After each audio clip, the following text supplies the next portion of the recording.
Welcome everybody to Dr. Cush's Exotic Drinks. I am, it's me, it's just Dr. Cush. We are here tonight in the pre-show, still in the pre-show, because I'm gonna need to calm down before the show starts. We are here to make one of my favorite tiki cocktails of all time. I figured we could, of course, do this on a Tiki Tuesday in that little 30-minute slot that we have. However, I did get my entire name from this tiki cocktail. I call myself Dr. Cush because of the Dr. Funk. I love the Dr. Funk. It has appeared on a number of my menus before. When I opened up the Queensberry in downtown Los Angeles, I put a Dr. Funk on there. I had a Dr. Funk at the association, and I convinced the hard-nosed bartenders at the Continental Club that they would have to make a drink with more than 3 ingredients at some point, and so I put a Dr. Funk on that menu too. So we are Dr. Funked out. I am a Dr. Funk fan. I know that it is a controversial cocktail. It has a lot of big flavors. Okay, it has a lot of big flavors. It has some specific needs for it. And you are going, if you're going to make one, you're going to have those specific needs. And then I figured, I like the Dr. Funk so much. It's got a whole name right here. Why don't we make a Dr. Cush? So I'm going to be adjusting the Dr. Funk slightly to see if I can't create a cocktail that I can call my own, the Dr. Cush, and hopefully that will outlast me, much like the Dr. Funk outlasted Dr. Bernhard Funk, who people don't think about every day. They just don't. However, if you live in the city of San Jose, California, and you walk down whatever that street is that Dr. Funk's on, you think about Dr. Funk every day. Not the man, but the myth, the legend, and the drink. We're starting the show a little late today because, you know, what else do I do? Technical issues. I did not get into bartending to get into technical issues, and yet here I am dealing with technical issues. My chat app went down, and I figured if the lights go down, you guys wouldn't care. If the refrigerator busts, I don't think you guys would care. If all of my rum spoiled somehow, I don't think you guys would care. If the chat app goes down, though, I do think that there would be some outcry. So we are here today to talk about that. Okay, 1 second. Let me find where the beginning of this. Okay, it was the last one from last week was this one, Smoky Joe. Now I do have to bring this up. Now I don't want to call out Roger because there were a few other Smoky Joes in here. His name is technically Smokin' Joe. Smoky Joe, completely different person. A rival of Smokin' Joe. Very similar names. I had a guy in high school, his name was Scott Schlafman. Everybody got us confused because I'm Scott Cushman. I don't know why everybody got us confused. He was a very nice Mormon child. I was a dark and brooding emo child. I don't know why they got us confused, but it's the name. Smokin' Joe, Smoky Joe. And this is the first thing that I got. So if you had anything before Tim said, hey to Tiki Court, I do not own that information. Please say it again if you want me to respond to it. If not, you just want it to go off in the ether, that is also fine. Hello, Tim and Tiki Court. Good to see you guys. Matt Pierce is here. Matt Pierce, the inventor of Ernie. Who else? Yes, Cush is running late standby. It was not my fault. Is Cush ever on time? Cush is on time all the time. I make this show start at 6:02 so that at 6 o'clock I can be ready, and at 6:02 I can go. But here we are. Today it was at 6:11. It's too late for me. I do not like being late. I am not late to anything. Shawnee Panda Baker is here. Good to see you, Shawnee Panda Baker. Tiki Court. Just a what? Just a random what? Oh my goodness, we got the sidecar. We got the sidecar here, everybody. Whew. Sidecar is here. Sidecar secured. Kyle's lawyer is here. That is great. We have Kyle's lawyer has a little thing. It's in answers. I don't know what to do. It's not the one. Hello, Kyle's lawyer. Good to see you.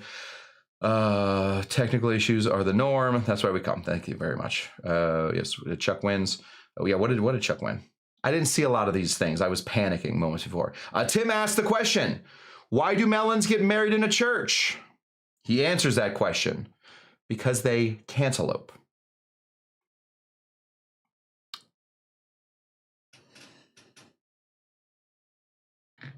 Fat, drunk, and stupid is no way to go through life, son. Okay, who do we got? Shawnee Panda Baker laughing at that. Dougie G is here. Good to see you, Dougie G. What a day to have Dougie G in the house. The alcohol is flowing. That is right, Kyle's lawyer. Okay, the popcorn is popped for some reason. Love that. Oh, Oh, I'll just call you the Professor and Ginger Ann. Mikdikio. Hello, Mikdikio. Not going to get that one. The Professor and Ginger Ann are here. Welcome to Dr. Cush's Exotic Drinks. Sorry for the weird rabbit hole you're about to go down, but I do think some of these people like it. Michael and Deb in the house. Well, I'm not going to get that. I'm not going to remember that, but we'll do Mikdikio, go from there. Papu Mau Mau, anywhere besides Chris and Amy going to Tiki Caliente. Oof. I will be, I'm going to Tiki Muy Frijo. Instead, gonna go stand in the refrigerator and make a Mai Tai. Yes, here's sidecar again. All right, good. We are ready to go. BGB the Bun is here. Good, BGB the Bun is here. Good. Okay, that's what we got. All right. So, what are we doing today? We're making a cocktail called the Dr. Funk. We're then going to make a different Dr. Funk called the Dr. Kush, and then we're going to call it a day because I am already exhausted. That's the end of pre-show. We're going into show. If you have anything else that you want to say in pre-show, now's your time. I'm going to give you a second. Just going to scroll my phone real quick if you guys don't mind. Just waiting for anything. Well, maybe. Well, maybe. Maybe you guys have something. Suddenly, pineapples. Okay, nothing. All right, that was your chance to get into the pre-show. We're going to the show. See you on the other side.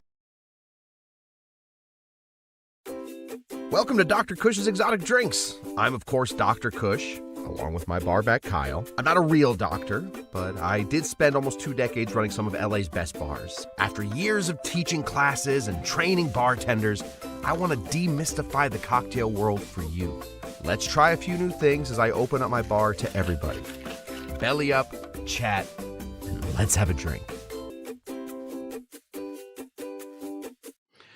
Welcome, everybody, to Dr. Cush's Exotic Drinks. I am Dr. Cush. We're here for the show. We are ready to go. We are going to be making one of my favorite tiki cocktails of all time, probably the tiki cocktail that got me deep into tiki. Before this, yeah, a zombie, okay. Yeah, a Mai Tai, sometimes with grenadine, sometimes with pineapple, okay, fine. But then I found the Dr. Funk, and the Dr. Funk changed my outlook on tiki.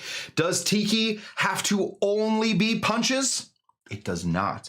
Tiki can be all kinds of interesting stuff, and really, what I like about this drink more than anything is that it has a history. What's the history? In order to get you to history, I got to take you somewhere. All right. So let me just get you guys going because we are heading down to Samoa in order to talk about our good friend Bernhard Funk. So here we go. You gonna work? Oh, there we go. Okay, good. We're in the jungle. Oh God, we're in the jungle. I need protection. 1 second. Okay, we're in the jungle. We're down in Samoa. It's 1880, and a man named Bernhard has made his way all the way over from Germany. Bernhard was a surgeon. 1880, a surgeon in 1880, what were they doing? Cutting off a toe? Probably cutting off a toe. I bet they were cutting off a toe.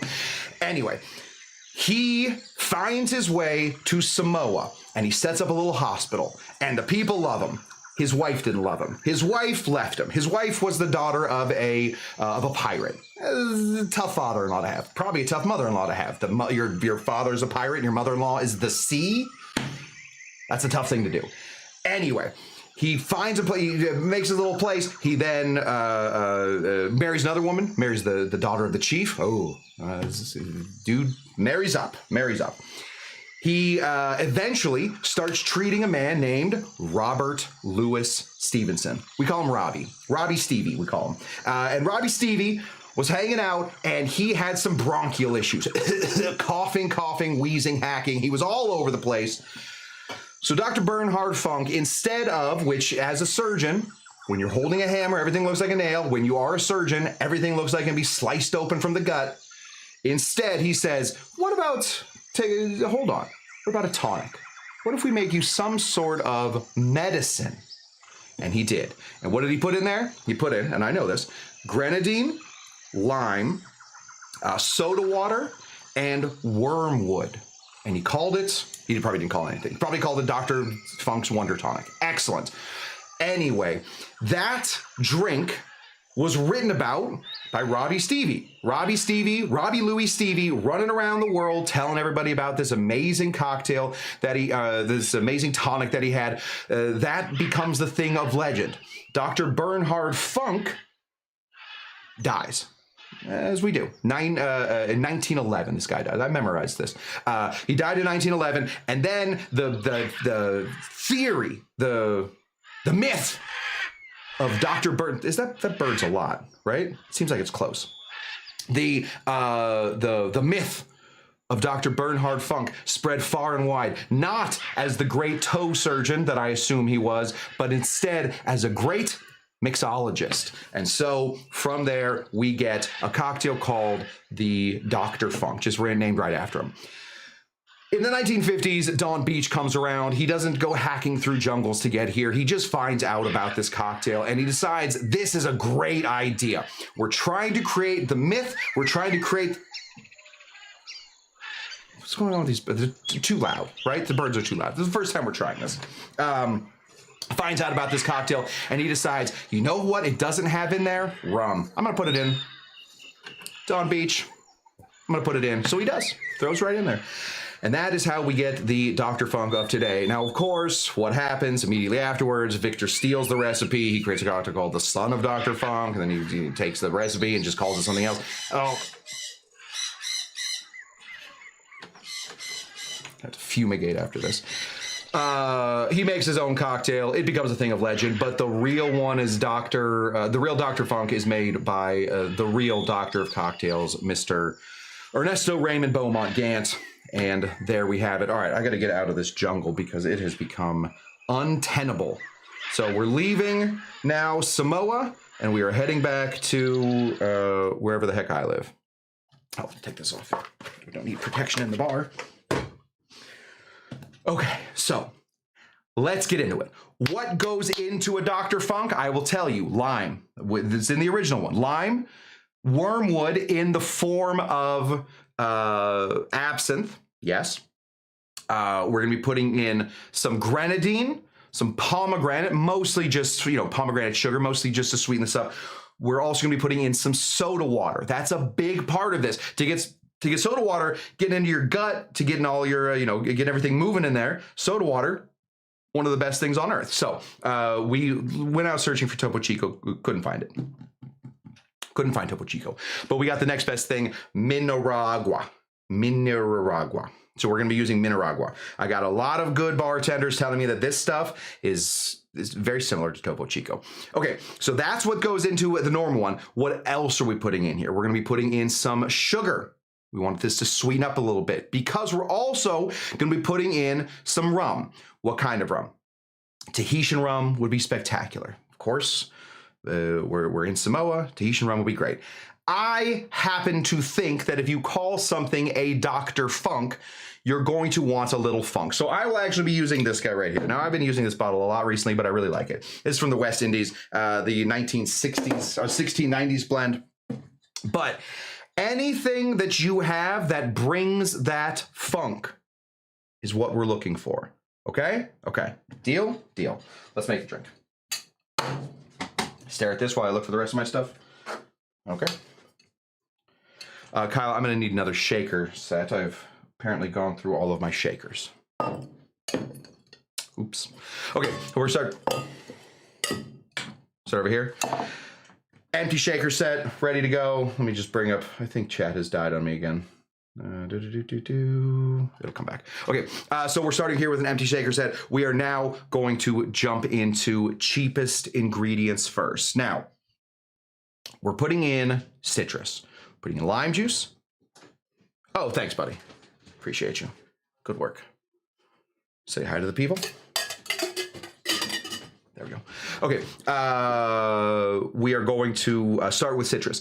The citrus for this cocktail is interesting, and I don't see it often, and often when I do see it, I laugh at it. I don't think that it's often necessary. However, take it from somebody that has put this cocktail on 3 different fairly major Los Angeles bars. Splitting your citrus base in this is important. You're going to want to do it. All right. So over here, we have our lemon juice. Boosh. And then in this beautiful bottle, don't worry about this. Don't worry about the bottle. We upcycle here. In this beautiful bottle of Kendall Jackson Chardonnay, we have lime juice. All pseudo juice, all the time. We'll go in here. We're going to start off here with about, maybe a little touch more of maybe a touch more than a quarter of an ounce of some lemon juice. Right there. Excellent. Doing great. We also need some lime juice. Splitting the citrus is odd. That's an odd thing to do. It's not often not necessary. However, in this drink, I do think it's necessary. We're gonna go a little bit over a quarter ounce of some lime juice. Not Kendall Jackson Chardonnay. Do not put Kendall Jackson Chardonnay or any Chardonnay, any oaky Chardonnay, do not put it here. Great. Excellent. We also need some sugar. All right. We're also splitting our sweet base. The sweet base is normally in this is going to be a grenadine. Too much grenadine can become too much. That's how it works. We're going to take our, this is a darker, not exactly a Demerara sugar, but it's close enough. Pretty close. Just a darker sugar. Don't use brown sugar. That is not what we're talking about. But just use an unrefined sugar. We're going to go ahead and put in about a quarter of an ounce. Glug, glug, glug, glug, glug, glug, glug. There we go. And grenadine. Grenadine, grenadine, grenadine. Oh, grenadine, what trouble you've gotten me in the past.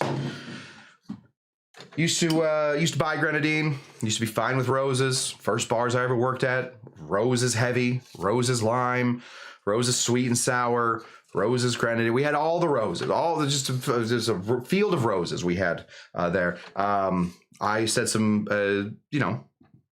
untoward things about roses. They let me know not to say that anymore.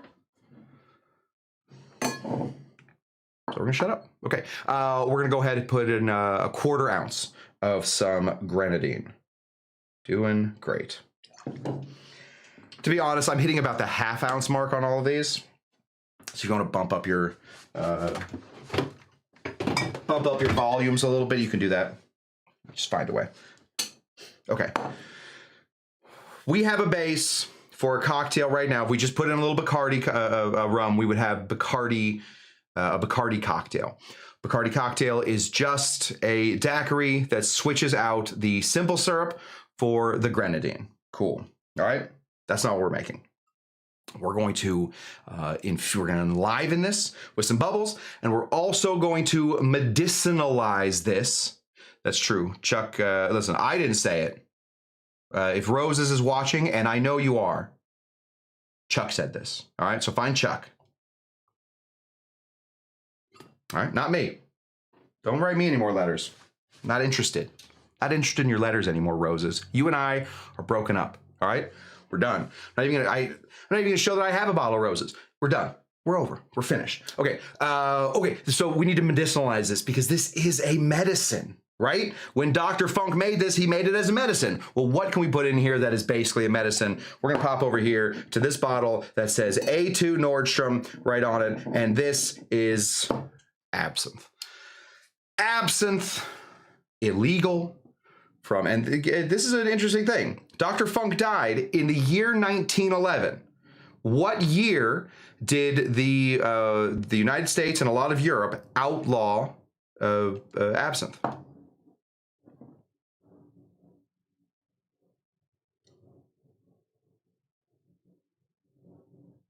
I don't know. If that's what you're saying. It's easy. It's 1911. 1911 until 2007, absinthe completely illegal. It's very close to 1911. It was 1911. I just said it. 1911. However, it's back, baby. So we're back in the absinthe. This is real absinthe. We're going to go ahead and give this more absinthe than we think. I'm going to put in about 4 dashes of this. It should smell of absinthe. Before, when you smelled it, it should have smelled of some citrus. Maybe if your pomegranate is doing good things, it smells a little bit of pomegranate. Okay. Now it should only smell of absinthe. That's what we want. We want that to be the thing. We want the absinthe to really get this going. We also need some rum. Originally, this thing called for 2.5 ounces of rum. Turns out we are originalists. Here, we're not going to be deciphering the texts of the ancients. No, we're going to go 2.5 ounces. So 2.5 ounces of some rum. Something nice, dark, funky, and Jamaican, please. There we go. 2.5 ounces. It's a lot of rum. It's a lot of rum. You want rum with character. All right, so if when you are sipping your rum and you think, doesn't taste like much, I could do this all day. That's not the rum you want, all right? You want a rum that if you leave it uncorked, will go in to your pants pocket, find your wallet, and will open up a credit card in your name. That's what you want. You want one of those rums, right? A little funky, a little out there, a little dangerous. That's what we're looking for. Cool. Oh, it smells like a Dr. Funk. We're going to go ahead and give this a shake. We're also a little late because I forgot to get ice and then I had to run out at the very last second. Dark, funky, and Jamaican, all of Doug's favorites. I agree. Describes almost all of Doug's friends. Dark, funky, and Jamaican. We're going to go ahead and put a lot of ice in here. Mucho helado, they say. I say. Some people say it.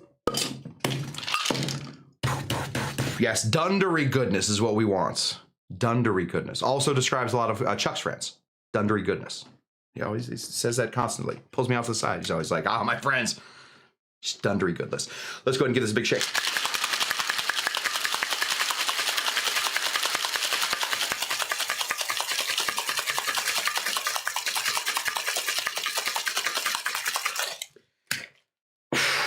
Cool bartender thing. Whoop. Drip, drip, drip, drip, drip, drip, drip, drip, drip. We've got it. Kush is so much cooler now than his first show. Thank you, Lori. I have to agree. I've calmed down. Key to cool. Shut up. All right. I have special ice for the next one. Not for this one. We're going to just do a little, this is a fun little thing that we call the pump and dump. Pump and dump. I teach cocktail classes to corporations a lot. I've had to stop saying pump and dump because every time I do, somebody, usually a woman, will tell me that in the child rearing world, pump and dump has to do with don't worry. I can't say it anymore. All right. So I don't say pump and dump to anybody else, but to you guys, we're going to keep saying pump and dump. We're going to go ahead and pour a little bit of this just to get those crushy ice. Then halfway through, we're going to stop. We're going to pour the rest of this out here. We have a little ice left in case we need it. But because this is Dr. Funk's Wonder Tonic, we're going to bring in our Mineragua. Let's see. Oh, you're going to want to hear this. Oh, my goodness. Almost too much. What I looked for, I didn't have the option. Nobody would sell me Topo Chico. That, according to a Dr. Cush's battle box, was the best of the soda waters. That was my favorite. I then went on to my bartender forums. I brought up the bat signal for bartenders, the bar signal, and I sent it out and I said, hey guys, what's the deal? I can't find Topo Chico. What's the next best thing? And everybody to a T said, if you can't find Topo Chico, Mineragua, next best thing. You're looking for a soda water that is, it would be described as sharp, would be described as bubbly. Some people would describe it as uncomfortable, talks too close, okay? We're looking for one of those types of things. So we're gonna go ahead and pour, we'll do it right. We'll do it right. We're gonna put a spoon in here. We're gonna run this right down the spoon. Run it down the spoon, baby. There we go. Hopefully that helps it get closer to the bottom. Got a two-tone situation, not exactly what we're looking for.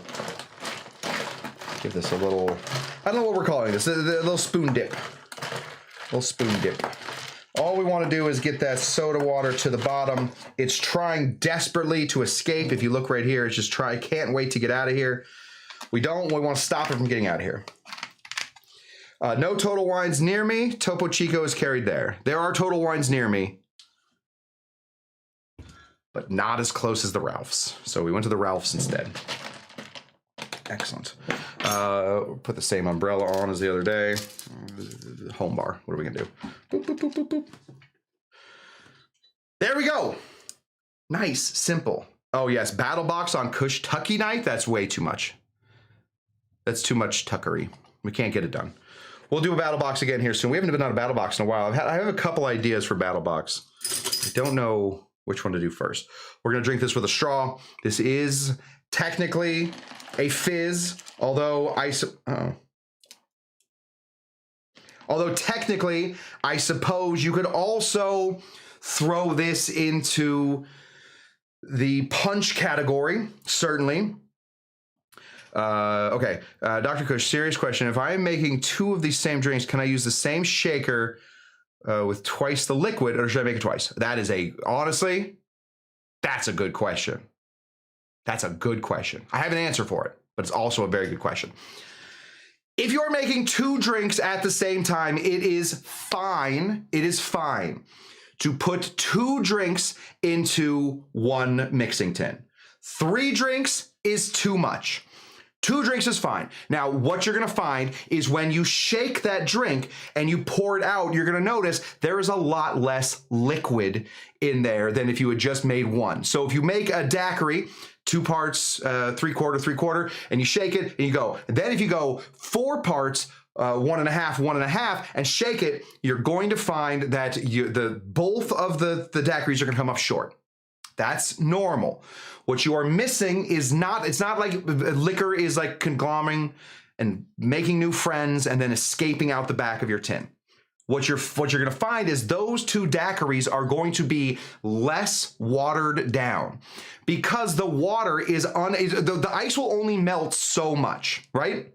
The ice will only melt so much. So when you shake it, it'll melt enough to give you water for 1 drink. How do you fix this? There's a couple ways. You can either just add a little bit of pre-chilled water to it. That's a fine way to do it. Then you get the proper dilution. Or you can shake it a little harder. The issue with shaking it a little harder and a little longer to melt more of that ice is there's a good chance that once all that ice starts melting, the ice will melt. It'll sort of go like this. It'll go, we're cool. Oh, we're melting. And that's the end. Right? So getting a proper shake on a 2-drink tin is going to throw off your dilution, which is a huge part of cocktail making. So I would recommend, if you're making 2, just add a little bit of water to it to bring both the cocktails up to the normal level. I know it seems weird that you're adding water to a cocktail, but we're doing it anyway when we shake. That's my recommendation. Totally worth doing, not worth doing for 3. Not even worth it. Get a whole nother one going. That's what I got. Okay, this is the Dr. Funk. Dr. Kush's Exotic Drinks is named after the Dr. Funk. So let's see, can I do it? Is it still in me?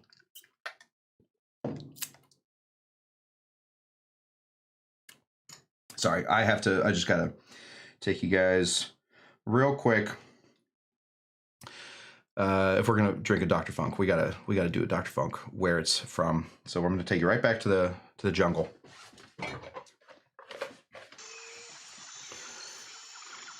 By Job, I say this Dr. Funk is delicious. Yeah, this is excellent. I know that absinthe gets a bad rap, right? Absinthe is sometimes tough to drink. And when we used to do our segment on here, Drinker or Stinker, where we would make drinks, I would find drinks that purposefully seemed like they wouldn't work. One of the things that I would always find is absinthe. When people put in 4 ounces of absinthe into it, there we go. People put 4 ounces into a cocktail with absinthe and then expect any other subtlety, they are they are diluting themselves. Absinthe is an invasive ingredient, much like the birds that are about to come around. Too many is too many. Too much is too many. But if you're going to add absinthe in here, 4 to 6 dashes, depending on how much of the absinthe taste you want, will do wonders for this cocktail, because in here I can also taste a really nice subtle citrus. It's not too sharp from the lime, it's not too sweet from the lemon. The grenadine shines but doesn't take over. The rum, so important. Do not skimp on the rum. Find something that you can afford 2.5 ounces of that is nice and funky and weird. Throw that in here. And obviously, if you get the wrong soda water, you're going to have a bad time. I thought about it for a second. I thought about putting a Spindrift in here because there's little bubbles in there. We want something that is uncomfortable to drink normally. That's the kind of citrus we are looking for.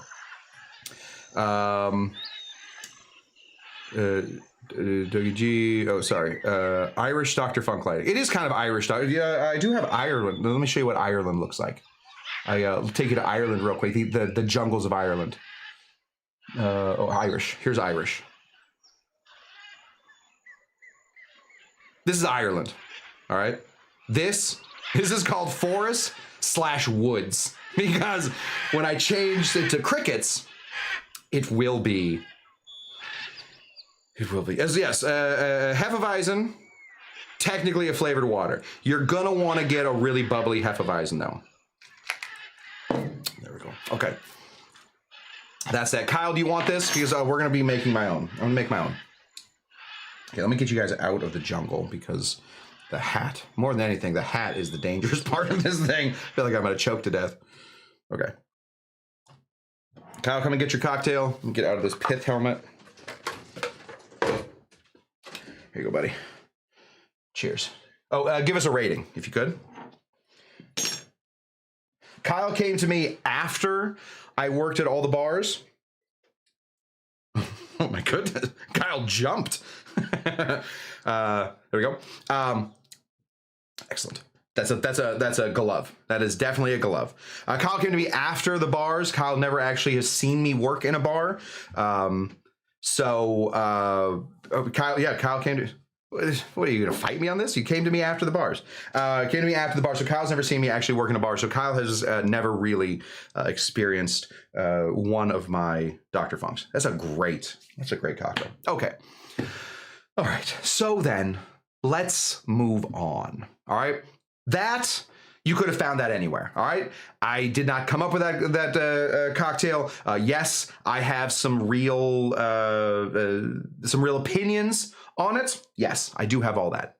However, so that's the recipe part. Now let's get into the experimenting part. All right. I want to create a Dr. Kush. It's like a Dr. Funk, but different. So what parts do we need to keep in there? I think we need to keep in a lot of it. We want it to be very similar, right? So we're gonna want those bubbles. We're gonna want to have the lemon and the lime. I fought for it. A lot of bars that I worked for said that's ridiculous. Do not make the people touch 2 bottles, put lemon and lime in there. It's silly. I want the rum in there. All right. Let's get into the sweeteners then. All right. The sweeteners are where I think we can start to add a little bit of funk to this, a little bit of interestingness to this. So what do we call a drink when we put absinthe into it? All right. So let's say you make an old fashioned, and then at the very end, you put in you make a whiskey cocktail, and at the very end, you put in a couple dashes of absinthe. What do we call that? We call that let me just go here. I don't know anything. If you don't know anything, I will tell you. We call it an improved cocktail. So that's perfect is a very good guess. Perfect is when you split the vermouths. So a little bit of blanc vermouth, or a little bit of white vermouth, and a little bit of red vermouth. That's perfect. Improved. There we go. Bonbon. It is improved. So there's another ingredient that we can add in here to improve this cocktail. Does anybody remember what it is? I'm just a baby. If you're just a baby and don't know, what am I doing? I don't know. I don't know. Listen, I don't know. In fact, I know. I know. There is another thing you can put into a cocktail to make it an improved cocktail. And that ingredient is one of my there we go. Bonbon got it.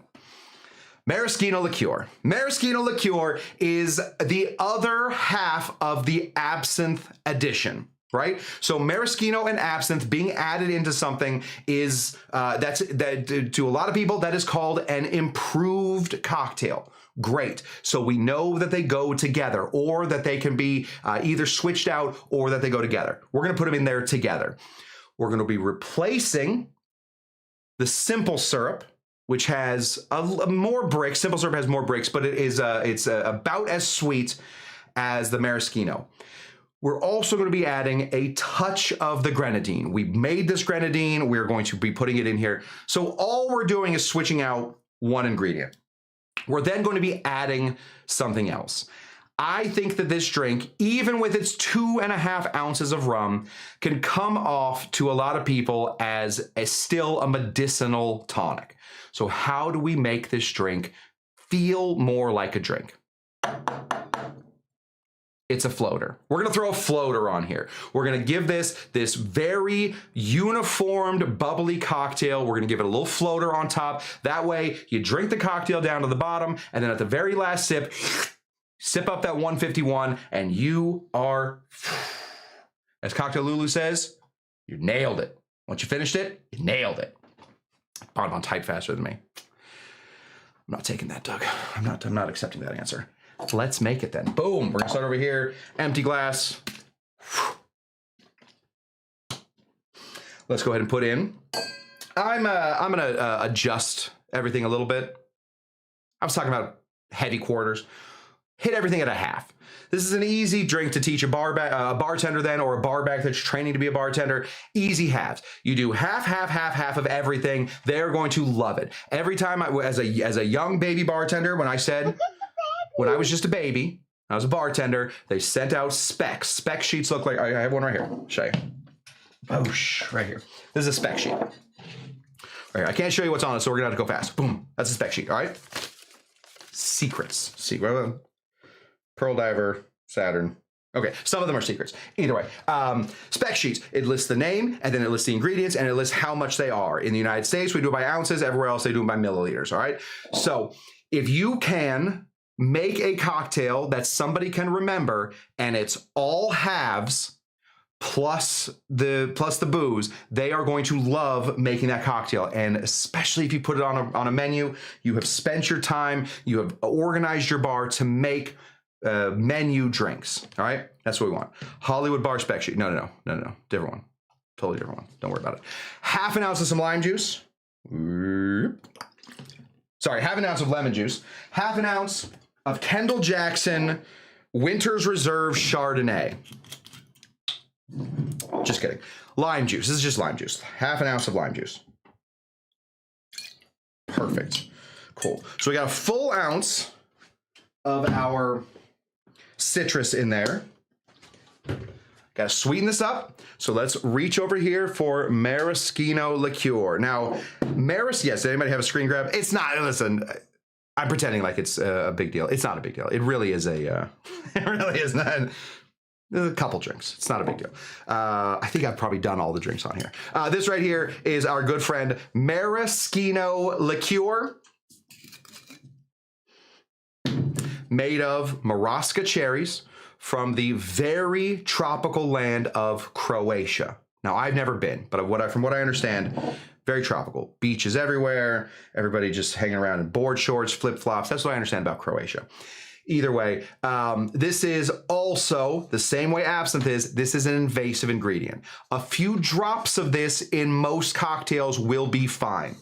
So when I tell you that we're putting in a slightly heavy half ounce, I am meaning we got to stop at that half ounce, and whatever is still dripping, that's what we're going to be putting in here. So we're going to go ahead and drop in half of an ounce, maybe just a touch more of maraschino liqueur. Excellent. Perfect. Nailed it. Throw this right back where it goes, staring over the bar like he's smoking Joe. Jump down here. Took time to make the grenadine. We're gonna throw the grenadine in here. If we didn't, look at Kush playing it down. They're not that interesting. I just don't know if I can show you. Right here, our grenadine. We talked about grenadine earlier. Made of pomegranate, not of cherry. You can't just replace maraschino for grenadine and think you're gonna get away with it.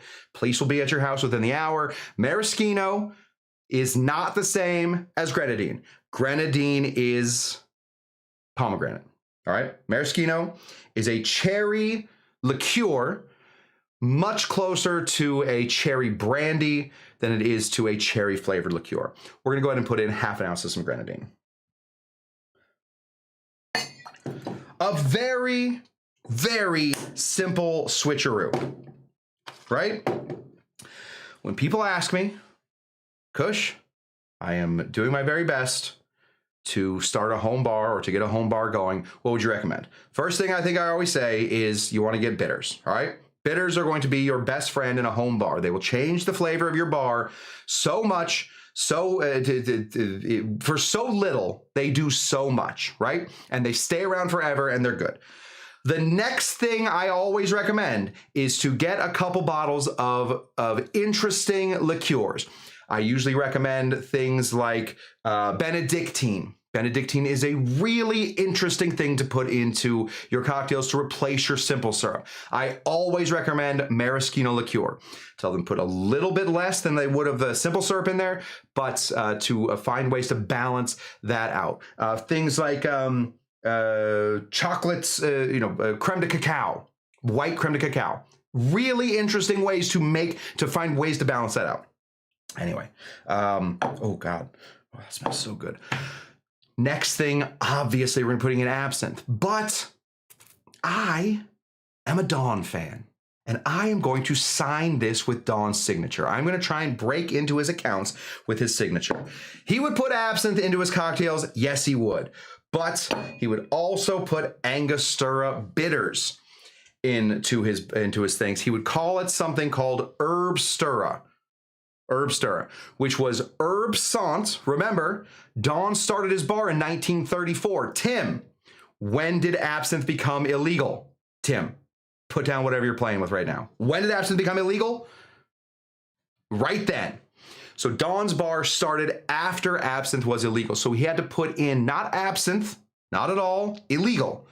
He had to put in something called herb sant. Now, what is herb sant? It's made the exact same way that absinthe is. It tastes exactly like absinthe does. It just has a little lower ABV. How did he get the word herb sant? It's fun. He did a little acrostic, he did a little minute cryptic, and he just started switching the letters out. He got an anagram of absinthe, and through that, they made an anagram of absinthe. Herb sant uses all the letters, just in a different little order. That's how we got to herb sant. So we're gonna go ahead. Oh, did Amy Beer show up just as I brought out her stuff? Yes, she did. Amy Beer. She knew that Angostura was going into my version. So we're gonna be mixing our own herb sant. We're gonna grab our bottles like this, holding them. It looks weird, but this is the way we want to do it because we want to use these shakers. We don't want to half-ass this, right? We want to go full in. So if we're shaking them like this, we're not going to get the full amount of liquid we want. We want to go fully upside down. So we're gonna, they're here. We're gonna swoop in. Oh, hold on there, pal. We're gonna swoop in. We're gonna go fully upside down. 1, 2, 3, 4, 5, 6, 7, 8, 9, 10. We made our own herb sant. Made it. Didn't have to pre-do it. You don't have to pre-make herb sant. When they say herb sant, it's just a little absinthe, a little Angostura. You can mess with your proportions. If you want a little less absinthe, a little bit more Angostura, great. You figure it out. But if you put it all together, it's not good. Okay. If you put it all together beforehand, then you can't adjust it. All right. I think we're just gonna probably murder this bottle tonight. Boop. Amy is clairvoyant. Oh my goodness. Amy, terrifying. Amy has already picked her horse, I saw. I saw a lot of you pick your horse. You'll be going up against a few newcomers as it goes right now. The boys from Oak and Agave have also got a horse running in the Cush-Tucky Derby, running here on Dr. Cush's Exotic YouTube channel on May 2nd. No commercials. One at the end. We're gonna go ahead and put in 2.5 ounces of a funky Jamaican Isk rum. This is West Indies, not the exact same, but we're just going to pour it in as a tiki pour. Find the top. Boop. There we go. We should get similar colors because we're just switching out the Demerara simple syrup for the Luxardo Maraschino liqueur. And then we are going to, and then the red, we should get that sort of glowing-ish red thing happening from the grenadine. Lots and lots of ice. Oh, Chris, if you haven't already started, put just a touch less ice into your cocktail if you're making, into your shaker if you're making 2 cocktails. The more ice, the less melting. So put a little bit less ice into your cocktail if you're going to be making 2 cocktails at the same time, because that will help the ice melt a little bit faster. I have absinthe, Pernod, and Herb Sant. Is that overkill? Yes. I will answer that. That is absolutely overkill. Pernod, very nice. I drink that with my French friend, Guillaume, when we play pétanque. We call it bocce everywhere else, but he calls it pétanque. But you're going to want to get some absinthe. Absinthe, big, bold drip. Honestly, if I had to do, what is it? Kiss, Marry, Kill? What is it? Kiss, Marry, Kill? Yeah, if I had to do that, I would marry absinthe, I would kiss Pernod, and then I would kill Herb Sant. Nobody asked for that, but I'm going to give it to you anyway. All right. Reach down here. Is this our spinner? Yes, it is.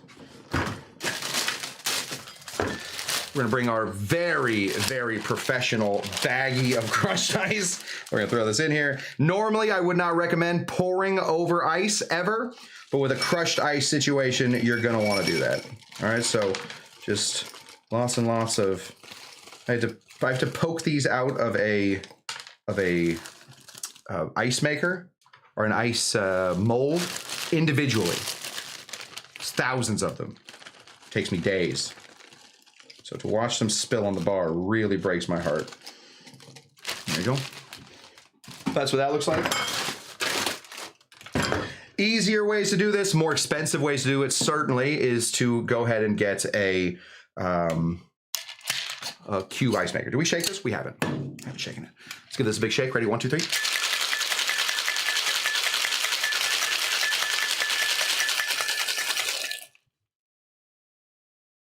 Thank you, Kyle. Found it.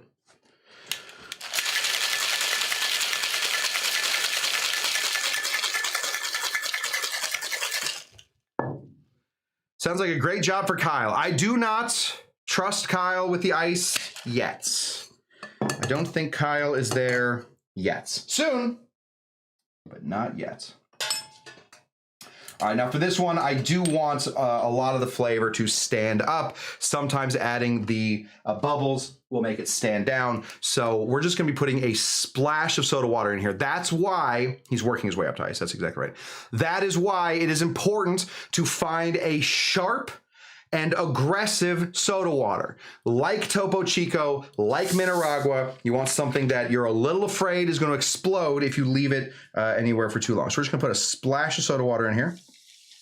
There we go. Just to right there. And then, oh boy. Found it. Just fell on my foot. We're gonna go ahead and put this right into here.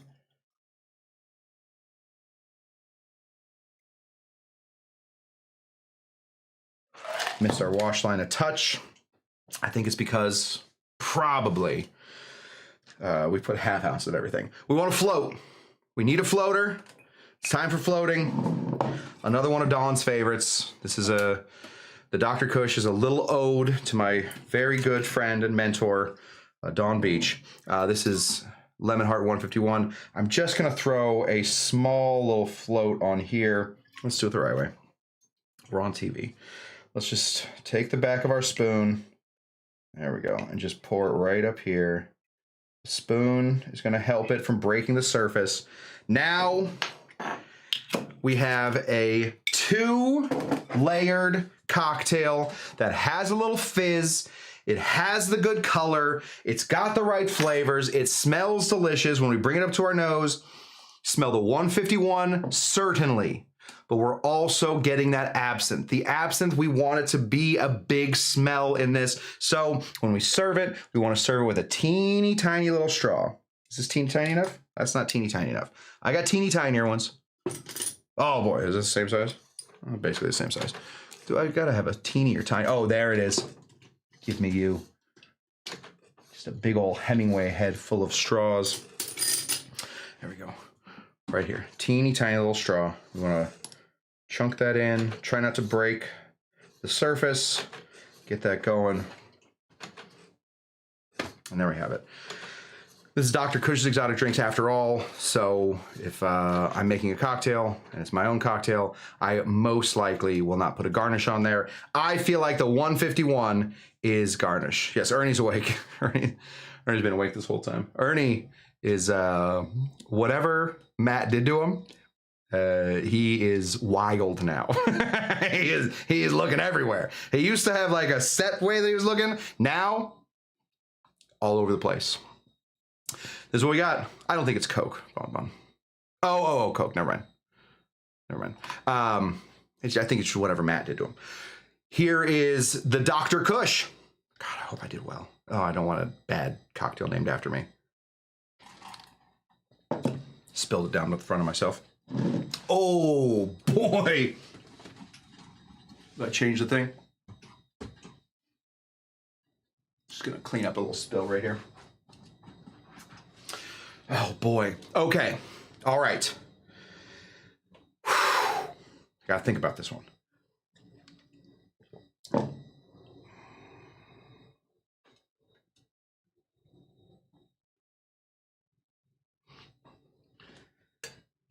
We lose some sweetness, but I think that's okay. The sweetness is there in spirit, kind of floats through. But I think sometimes tiki drinks are a little too sweet. And I feel like, especially for this one, if it's gonna be bubbly, we're gonna miss that sweetness. Or we don't mind missing that sweetness. God, I'm trying to find the balance. One sec.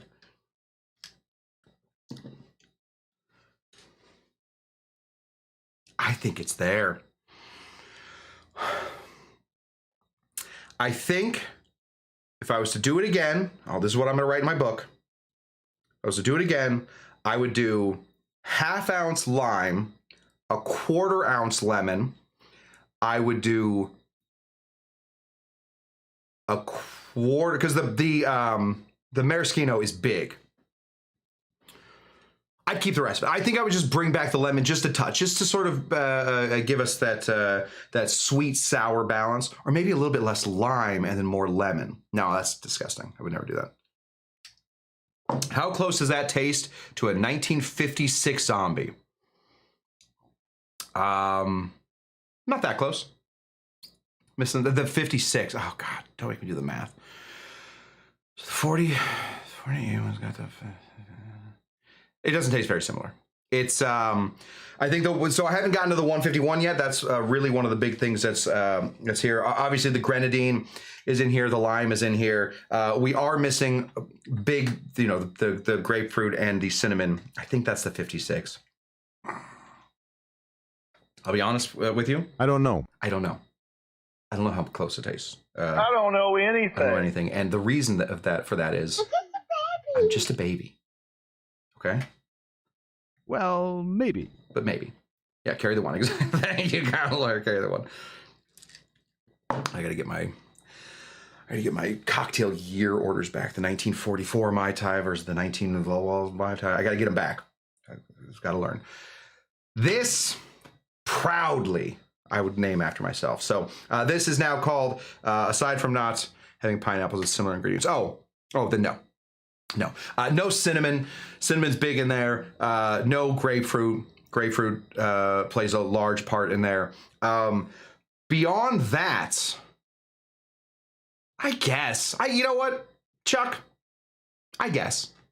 It's close enough. I wouldn't mistake it in a battle box, but it's close. Missing grapefruit, falernum, and pineapple. Yeah. And cinnamon, right? Or does the falernum take over the cinnamon? I don't know. We don't know in this country. We don't know in this country. We don't know. We don't know. In this country, we don't know. So no cinnamon, grapefruit, and falernum in there. Yeah. I think that those play a big role. We don't have that. And the maraschino does not take that in. Ernie's eyes suggest what Kush did with the... Yes. I did not drink the rest of Otto's Grotto. I also found out, I don't know if I told you guys this, that it was decaf coffee. I was up for 2 days. Filled the straw with 151, made the first trip a shock. That's evil. I watched the show the other day where somebody was doing one of those blind taste battle box things, and they were doing sodas, and the guy's girlfriend put one of the straws into soy sauce. He didn't know soy sauce was coming up, and he threw up. I did not like it. I did not think that was fair to do to anybody. That, my friends, oh my gosh, we have gone way too far. Sure, why not? I don't know. I don't know why we got so far. Thank you so much for tuning in. I will have one of these ready to go for May 2nd, when we will be having Dr. Cush's exotic Cush-Tucky Derby to determine the best horse picker that there is. Oh, I went so long. Oh, yes, because of the technical issues. Oh, gosh, I guess I owe you guys more show. Best horse picker will be crowned. It comes with, this is what it comes with. I will remember that you won from years ago. The order of winners so far, 2022, Grant Cushman. 2023, DC Debbie Clark. 24 was the husbands. 25, I can't have done that right. Winner of the 2023 Cush-Tucky Derby. 24. Okay, because we're in 26. 25 was Bon Bon. And this will be 26. So if you guys have not signed up for it, and I think a lot of you did, we already have more people signed up for the Cush-Tucky Derby this year than we did at the very end of last year. So if you haven't signed up for your horse, now's your time. I will do my very best to give everybody their preferred horse and and a pin. Oh, goodness gracious. Tiki Core will also send you a pin. Wait, do I have that pin? I might have that pin. I'll send it out to you. Somebody will send it out to you. You'll win a pin that says Cush-Tucky Derby winner on it, and I will remember that you won a Cush-Tucky Derby, and eventually I'm gonna have to turn it into a song because we're gonna have too many Cush-Tucky Derby winners here soon. So tune in, sign up for your horse. At this point, we have to run 4 races, which is, I had to like shove people into places last year to get 4 races. We have DC's pin. Dang. And the glory. That's exactly right, Matt. And the glory of winning Dr. Cush's Exotic Drinks. So put on your funniest hat, get your floweriest garnish going on your hat, and show up on next Saturday for Dr. Cush's Exotic Drinks and join the ranks of Bon Bon, winner of the 2025 Cush-Tucky Derby, and DC, winner of the 2023 Cush-Tucky Derby, and the husbands, winners of the 2024 Cush-Tucky Derby, and my brother 22, and Shawnee Panabaker, who continues to roll up in second place. My goodness, Shawnee. I'll be very honest with you. I'm rooting for Shawnee this year. So I will be actively rooting for Sean this year, but I will be very excited for any of you that win. And I know. Papa Mau Mau says he knows. I know. Okay. So sign up for your horse. And yes, and Sidecar says mint juleps forever. Absolutely more mint juleps. Yeah, come on, Shawnee P. Come on, Shawnee P. Oh my goodness. Shawnee P's got to do it. If I win, I'm gonna have a sash made. Yes. They're gonna love that. They're gonna love that at your place of work. We're just gonna screw the top thing. I want the rest of this. That's what I got for you guys. Thank you so much for tuning in to Dr. Cush's Exotic Drinks. I am Dr. Cush. Remember, these classes will always remain free, but if you can't help out, we have a PayPal, a Venmo, and a Patreon. A lot of you are now Patreon members, and I cannot tell you how much that means to me. This bar turns out costs a lot of money to run. I didn't think it would, but it turns out it does. So thank you to all of you that have become Patreon members. It gives me a budget for what I can spend here, and I'm not, playing my ukulele on the street anymore to get to, if I play you the Beatles, will you give me some Myers? We're not doing that anymore. So I'm now a respectable member of society. Tim is asking for 5 in purple. Tim, did you put it in there? Interesting fact. This is a fun fact. Purple takes up 45% of the requests. Everybody thinks the purple horse is going to win. The lane choices are almost exactly split amongst all of you. But purple, everybody wants the purple horse. So that's a coveted horse. I had no idea purple was the one to beat. Did purple win last year? It must have. Yes, going to make a Dr. Funk now. Make a Dr. Kush. Make a Dr. Kush. It's just slightly better. Okay, thank you so much. If you can't help out monetarily, then the other ways you can do it is tell your friends about it. That's how we found people like Chuck. Chuck was told about this show by the Salmons. And I believe the Salmons were told about this by Bon Bon, and I believe 95% of you were told about this by Bon Bon. She is a machine when it comes to talking about this show. Love it. Be like Bon Bon and go out and tell people. If you can't do that, the best thing you can do is show up. We do classes here Tuesdays, Thursdays, and Saturdays. And if we can't do them then, we'll do them Mondays, Wednesdays, Fridays, and Sundays. And there we go. 3 lengths back and a week ahead. A week ahead. Yes. Sorry, Tim. You're already behind. That's what I got for you guys. Thank you so much for joining up to Dr. Kush's Exotic Drinks for the creation of the Dr. Kush. Lawyer wants orange. Sorry. His lawyer wants orange. My lawyer wants orange. I got all confused. For a while, Kyle's lawyer was it doesn't matter. Thank you so much for tuning in, and Suddenly, pineapple. until next time, thank you so much, and I will see you guys on the next one when we will finally figure out. Are you Dr. Jinga Janga? I think at the end, we're all Dr. Jinga Janga. Ernie's saying goodbye. Bye! Bye.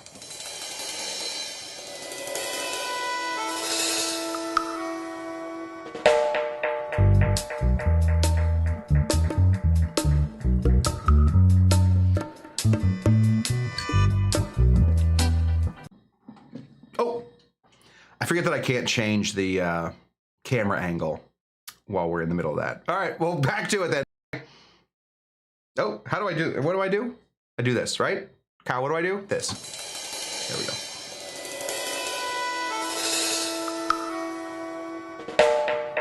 I know you are, but what am I?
friggin' thing didn't work. I don't know why the GoPro stopped working, but here I am right in the middle of the jungle. I don't know if you guys know this, but I was born in the jungle, so feeling really good about, what's happening right now. Probably go see my family. Go talk to my old rival, Smokey Joe, that bastard. Really, really can't stand that guy, but, another show, another Saturday, and hopefully we'll see you guys next time. As always, this is Smokin' Joe, signing off. See you later. Bye-bye.